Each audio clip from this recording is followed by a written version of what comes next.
I find the student loan forgiveness debate the heights of hypocritical thought, a thought process that is so hypocritical. I want you to take a look at this, and then we'll take it on the other side, because it is imperative.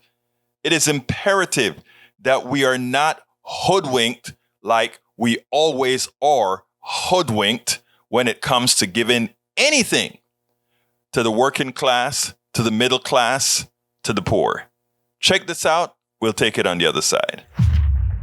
I want to ask you about President Biden's decision to forgive student loan debt. I just thought it was monumentally unfair to people who didn't go to college because they didn't think they could afford it, unfair to people who had paid their loans back, unfair to people who got higher education in an area that the government didn't make loans. Most economists who looked at it said it's not going to increase inflation. Most economists are wrong. Senator Blunt right there, he said this program is unfair. It's going to hurt the economy. He's wrong. 60% of the benefits go to people who are on Pell Grants. 87% of the benefits go to people who are making $75,000 a year. Look, it is shocking, George, to some Republicans that the government actually, on occasion, does something to benefit working families and low-income people. I don't hear any of these Republicans squawking when we give massive tax breaks to billionaires. We need to make public colleges and universities tuition-free. And Tim Ryan is running for Senate, said it's unfair to those without student loans who are struggling to make ends meet. I do not think that the president should forgive any student loan debt, because like a lot of people have been saying, it wouldn't be fair to the people who hustled and sacrificed and worked hard to pay off their student loan debt. They're not going to get that time or that money back. During slavery in America, when the slaves that had hustled and worked to escape their plantations, when they heard that the president was going to sign the Emancipation Proclamation, they were like, this isn't fair to me. Do I get all the years back that I was enslaved? I don't think that we should be making advances in medicine either, because it's really not fair to the people who have already died. I love the sarcasm of her statement. In other words, should we prevent progress because those who were maliciously, those who through utter evil did not get the benefits? Should we forego benefits going in the future because of the past evil? Or do we make progress? Progressives, should we make progress? It's all about making progress.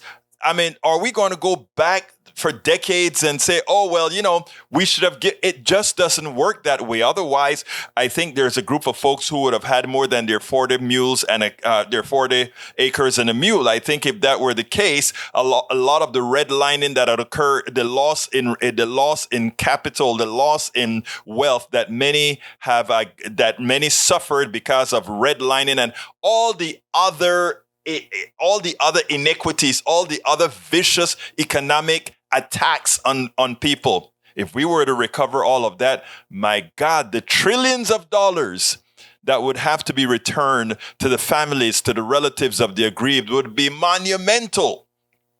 What we want, folks, is progress. What we want, folks, is to make progress now. This is a very, very small start, but it is a start. We spend a lot of time deconstructing the news, trying to parse it into a form that everybody can understand. We try to find those little nitpicks where it flies above the fray, etc.